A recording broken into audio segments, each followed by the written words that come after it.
Right. So I've been wanting to record this video for a while now, but I just haven't had the time. So after 3 weeks, or rather 3 weeks after I finished this game, I'm going to talk about it. Xenoblade Chronicles 3. Now, before I continue, I do have to clarify a couple of things. Number one, I have never played Xenogears. Number two, I have never played the Xenosaga games. Number three, I am aware of the existence of the perfect works, but I am not familiar with the text itself. So my understanding of this game is going to be very, how do I put this? I don't have all that background in mind when I say whatever it is that I have to say. I have played Xenoblade Chronicles 1, the definitive edition on Switch, and I have played the second one. Both games I really enjoyed. The story has been incredible, and this one is no different.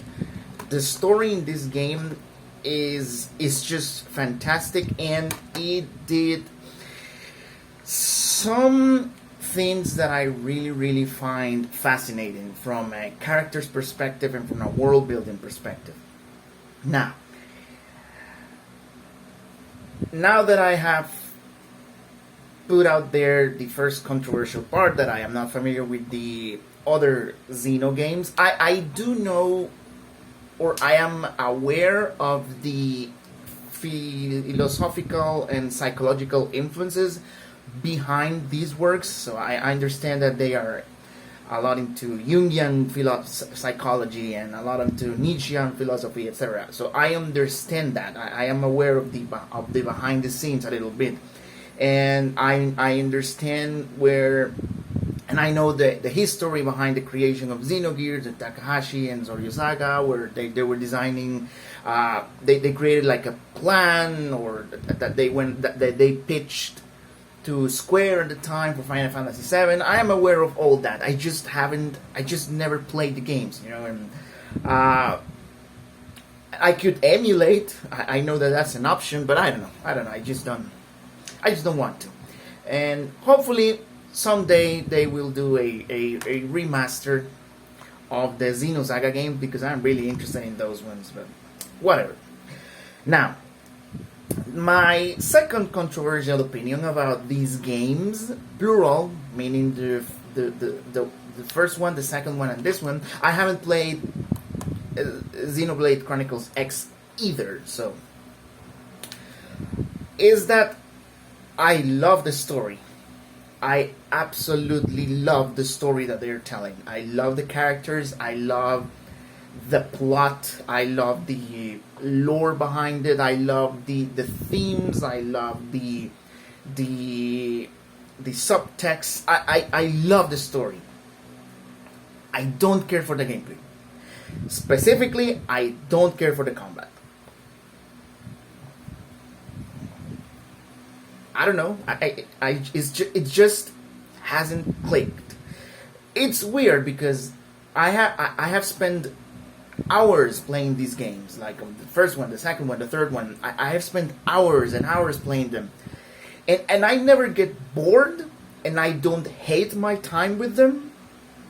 I just don't love the gameplay. For some reason, something about that combat where I have control of my characters, but at the same time I don't have control of my characters, because they do auto attacks, and something about it doesn't click. I do like the idea behind the positioning yourself perfectly so that you get certain benefits out of your attack. So for example, let's say that you have a side slash, so you need to position yourself on either side of the enemy so that you get the break effect, right? And when the enemies are broken, then they are susceptible to being toppled. And when they are toppled, they can be either launched or they can be dazed, etc. I like that. I like the concept behind it. I just don't love it. For some reason, I just don't love it. that hasn't stopped me from playing them for hours and hours and enjoying them. It has never been, and also it has never been like. So even though I don't love the gameplay or the combat, specifically the combat, it has never been a reason for me to just rush through the game. I've never felt like I need to rush through the game. I don't know. So take that as you will. In this game, they did something else that I've never been a fan of. So wow, it's been a negative, so far a very negative video, I suppose. Which is a class system slash job system. I don't know why I have never been a fan of the job system. Like I know Final Fantasy V is hugely beloved because of his class system, because of his job system. I have played the game. I didn't care for it. I feel like it makes the game more grindy than it already should be. I don't know. Not my style. Also from, I don't know if it is, if this could be considered story or I don't know, but I feel like the class that you assign a character helps with their characterization and their story, etc. Like, for example, it makes sense that Zidane in Final Fantasy IX is a thief, right? It makes sense that Freya, that she's a dragoon, etc. I don't know. To me, it makes more sense because at the same time, it makes each character like valuable to some degree. Like you are going to at some point or another, you're going to need each character, but at the same time, I can see the plus on a job system, which is you can play with your favorite characters whenever you want. Now, obviously, in this game, that's not the case because the 6 party members are there all the time. Which, by the way, when I started playing, I was like, oh man, come on, are we going to have the 6 characters there at the same time playing? Because that would be awesome. That would be really cool. And yeah, they were all there, and you can switch on the go, and it's really cool. It's really cool. There are aspects of this gameplay that I really love. It's just others that are just not my thing. I didn't, other than the first trailer that they released for this game back in, I want to say March, if I'm not mistaken.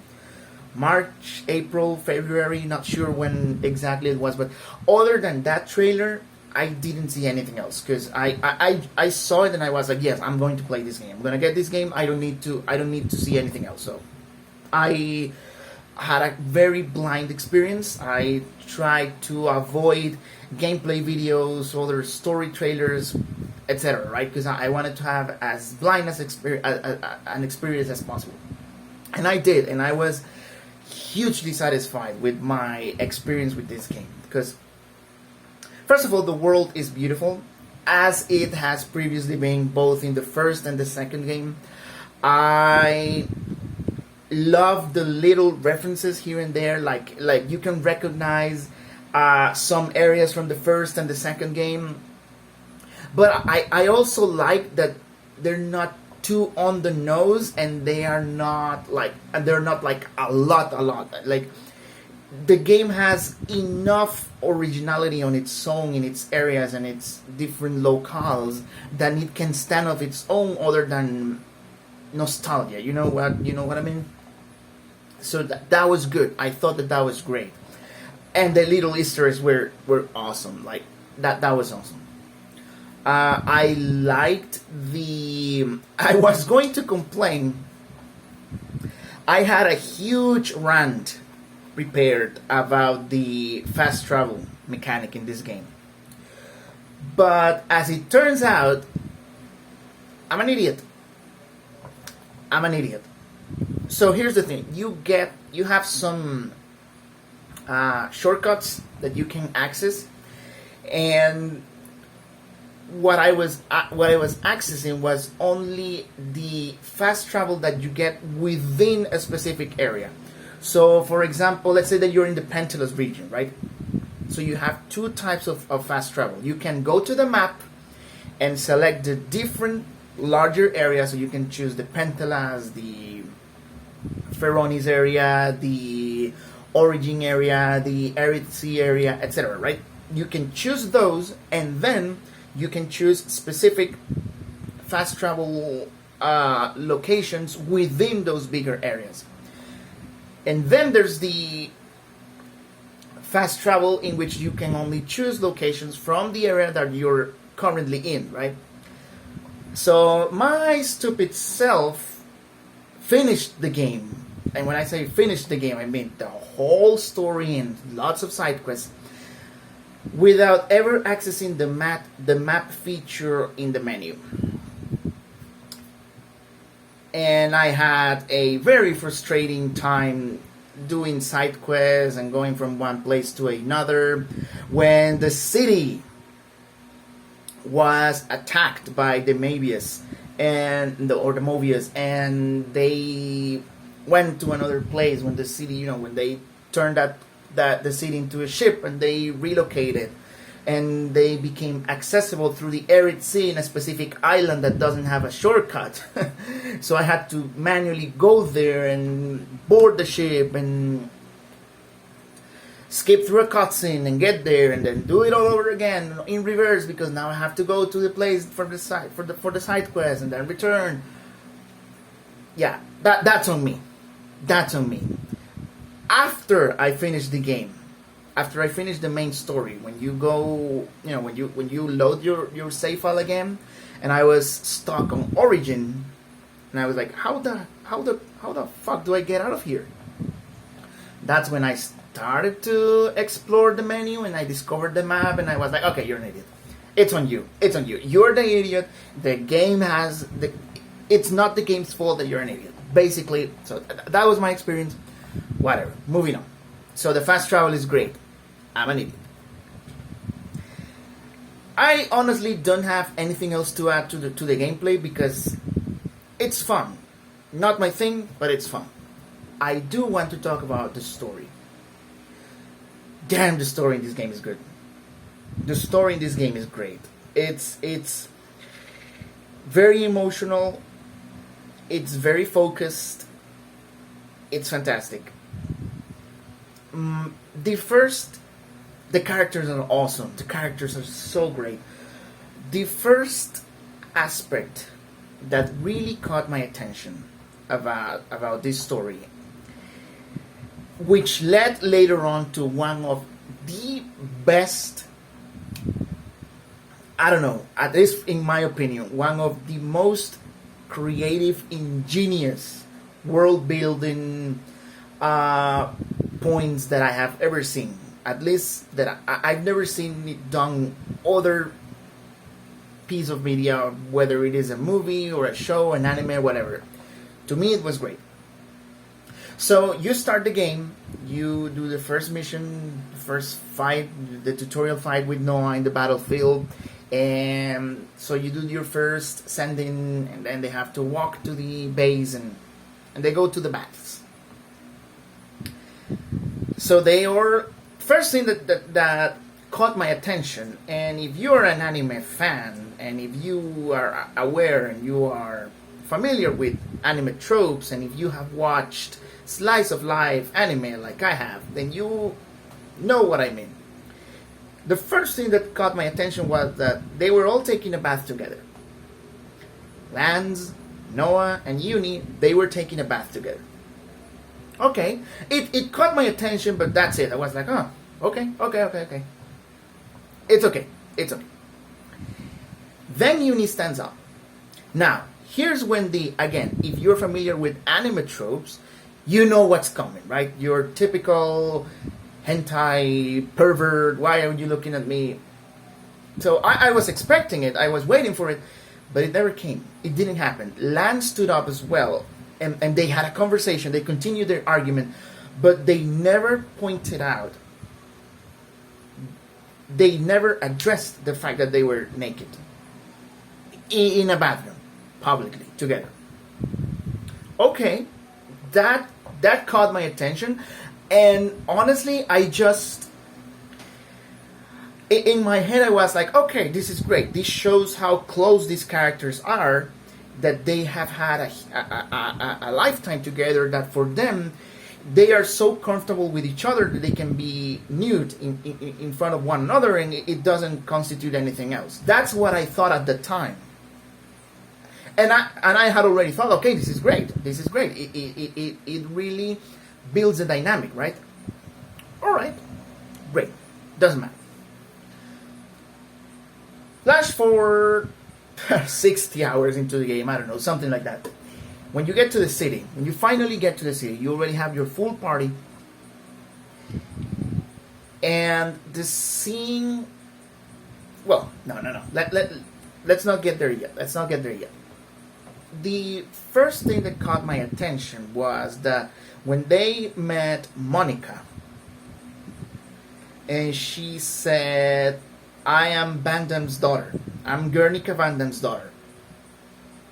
He was my father. And they were like, all right.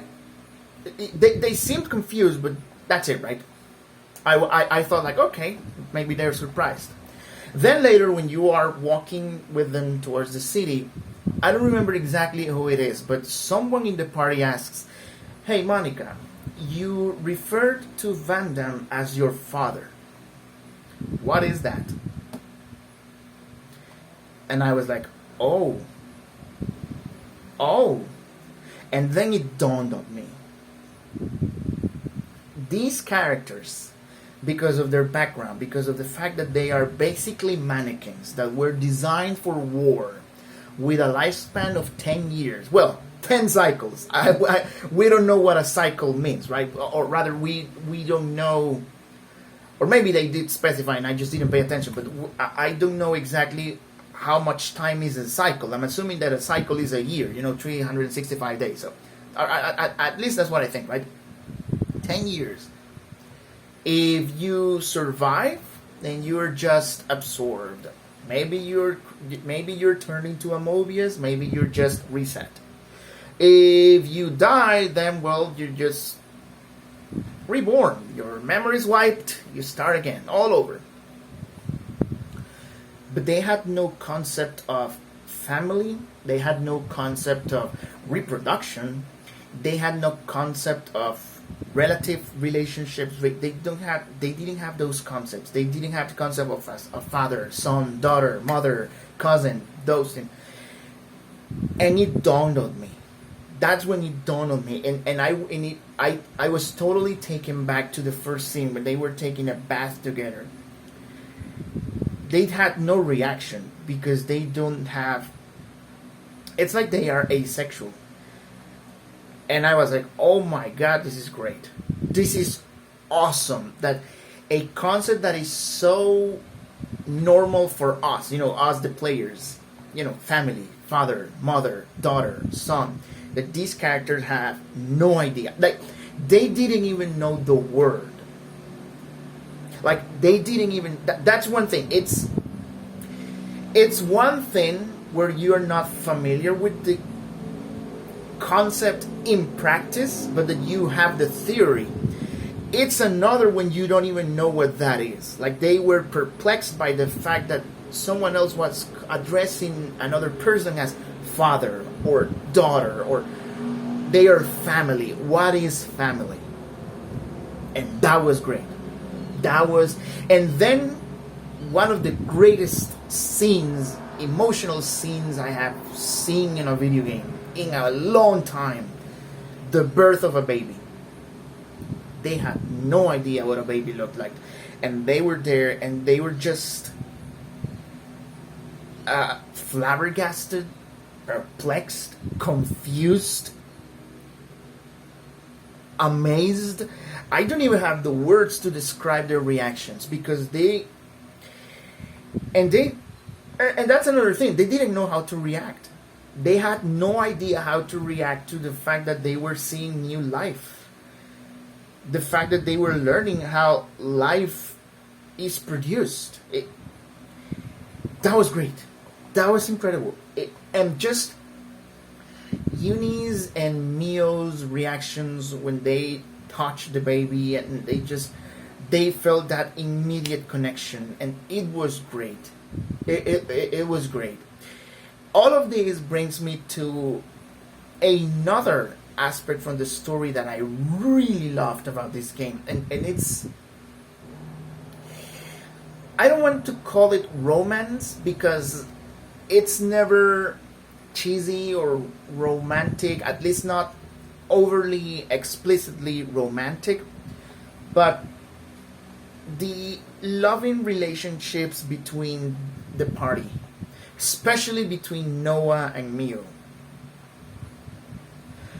I think I am not able to come up with examples in fiction that are so organic, natural, and genuine as in this game. In general, I have never like cared for romantic or loving relationships in video games. If they're there, they're there, and there are some that I like, but it's never been an element that adds or subtracts from my enjoyment of a story. In this game, though, I think it really adds to the dynamic, to the character growth, and to the theme of the story. It was very, very, very, again, genuine, natural, real. I don't know how to put it, but it was great. There are so many examples of these characters just growing to care for and love each other without it being like forced or rushed, or I don't know. For example,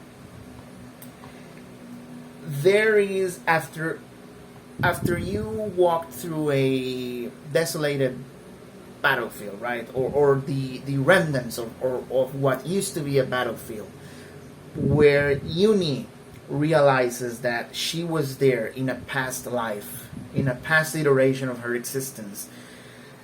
She's shocked because all the memories come back, flooding her brain, and she just doesn't know how to process that.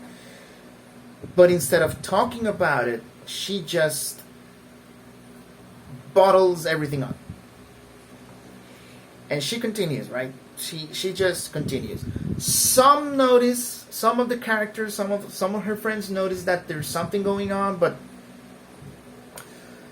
it's Tyon who really, really, really identifies that there's something going on with her. And while meaning Tyon, while he doesn't understand exactly what's going on in her mind, he is perceptive enough to realize that she is in a state of emotional distress, that she is upset. And while he is definitely not the most, how do I put it, communicative character, he nevertheless goes and prepares tea for her so that she can relax and calm her senses. And this is just one example of how these characters grow to, again, care for and love each other. And it was incredible. The scene where they, by the way, there are going to be spoilers, I suppose I should have mentioned that, but there are spoilers in this video. The scene where they execute Mio. Holy shit. Holy shit. Noah was broken. Noah was completely devastated. He had just, at that point, he had just given up. That was awesome. That was incredible. I don't know what else to put there. It was just, I don't know, you could feel for the guy. You could totally feel for the guy. And the night before, when Mio, when she says when she says basically I love you, holy shit, that was great. That was great.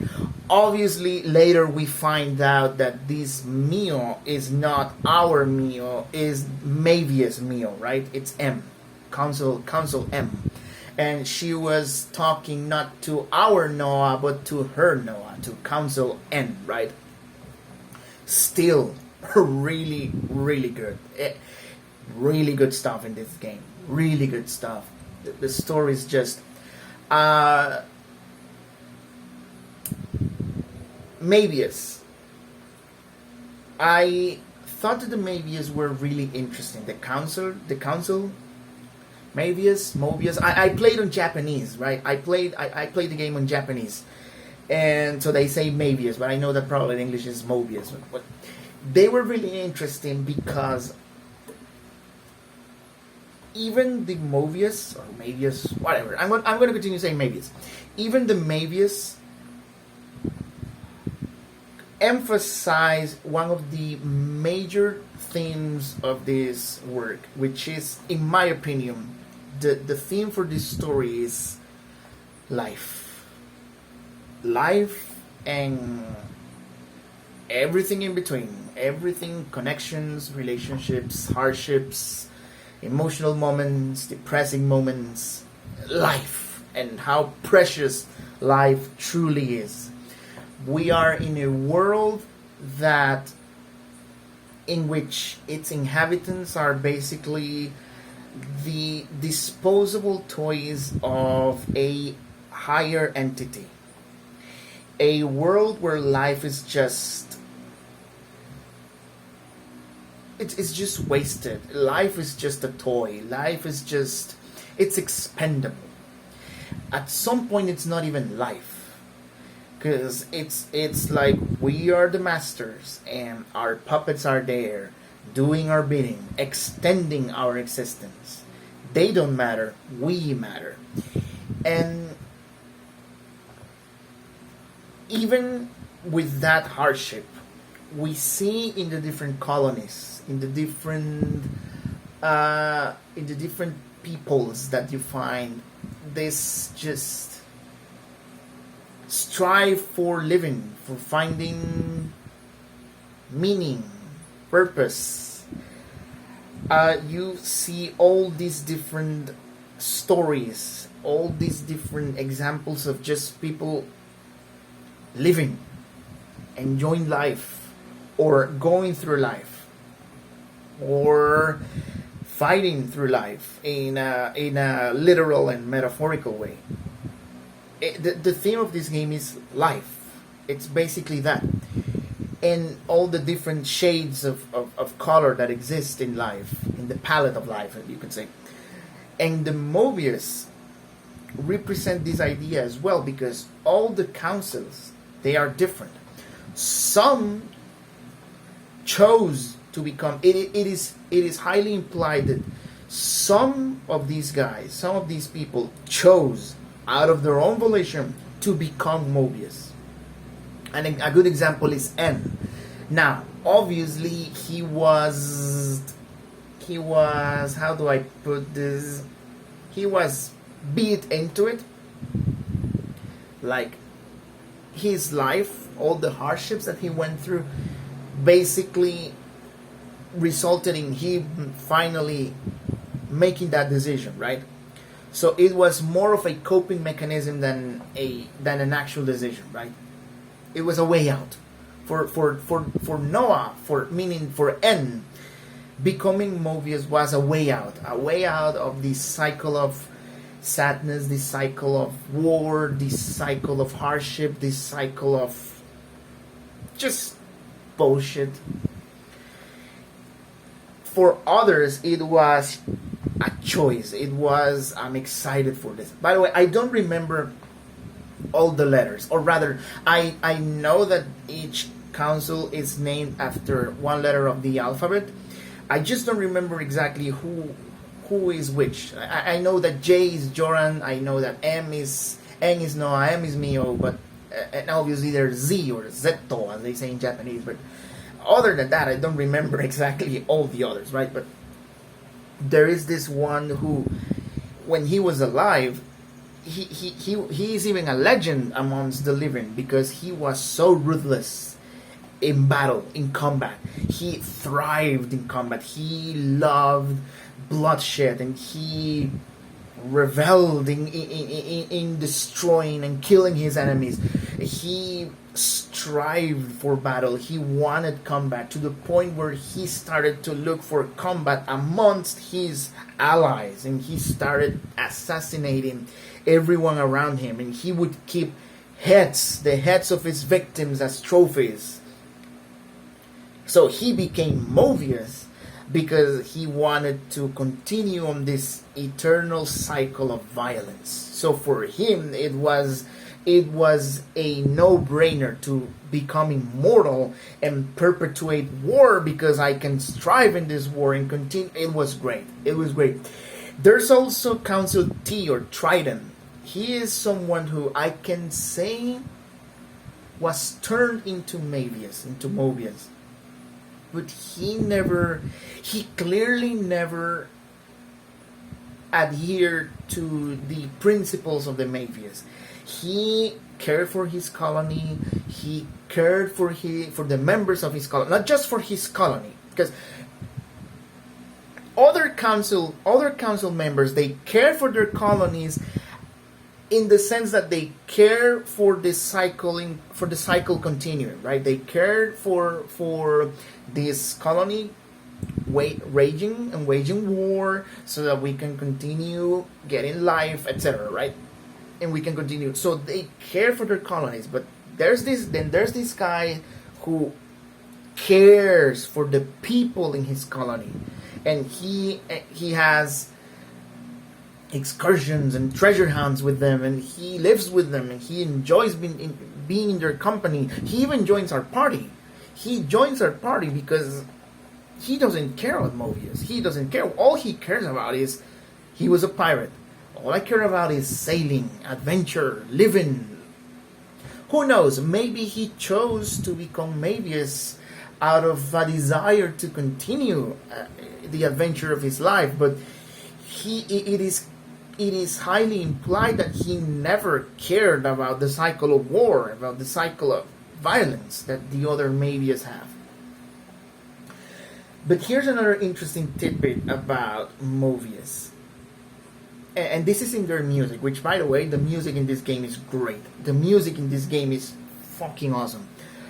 If you hear the theme when you're fighting Mobius, first of all, kudos to someone who said we are going to make an epic boss fight for these guys, because it is amazing. It's the Mobius fight music is the final boss music of countless of other games, and this is just thrown around for what essentially become regular enemies at some point, but whatever. If you hear the choir that plays, the sings in the background, that is not a glorifying choir. That is not a holy choir. That is not a majestic one. That choir sounds sad, which tells you that choir sounds in despair, which tells you a lot about their characters. For one, it can be desperation about maintaining the now, the endless now, as Z likes to put it. But on the other hand, it can be their internal struggling. Maybe there's conflict in regards to what they're doing. Maybe they live in a perpetual state of stress because if this doesn't continue, then I'm going to disappear. I will cease to exist. I don't know. But that choir is really good because, again, not majestic, not glorious. It's it's desperate. It's sad. It's very hectic. I don't know. It's really, really good. Also, really, really good touch when you are fighting Council M. before the reveal that M and Mio switched places, they play a flute. They play the same. The choir is substituted with a flute, which is obviously their instrument, signifying that there is a connection here, that something happened. And it works great because obviously by that point even if they have not explicitly say it, you know that N and M are Noah and Mio. Why and how, we still don't know, but you know that something happened, that they are there. So it's a good way to solidify that connection while still not revealing the fact that no, this is not M, this is Mio you're fighting, this is your Mio. So it was a great touch. The music in general is just fantastic. The flute track that they play when they are sending, oh my god, it's so emotional, so beautiful. And I've heard that they commissioned the creation of 2 flutes, that Mitsuda himself was like, if we play an already existing flute, then the sound will be familiar. It's an existing sound. We want to create something new. So if we fabricate our own flutes, it means that we'll have a sound that doesn't exist, that is ours. I love Mitsuda. I'm a huge fan of his work as a musician. And this is no exception. This is great. It sucks that some people believe that he peaked with Chrono Cross, which Chrono Cross is amazing. The soundtrack of Chrono Cross is one of the best of all time. I will never dispute or argue against that. But Mitsuda has created amazing music outside of Chrono Cross and Chrono Trigger, and this game is an example because it is amazing. What else do I want to say? Maybe I can talk about the characters very quickly. I like the 6 characters. They reflected each other in various ways. Like it wasn't only Noah, Mio, Uni, Tyon, Lance, and oh my god, I forgot her name. Oh come on. Senna. Lance and Senna. It wasn't just these 3 pairs that reflected on each other.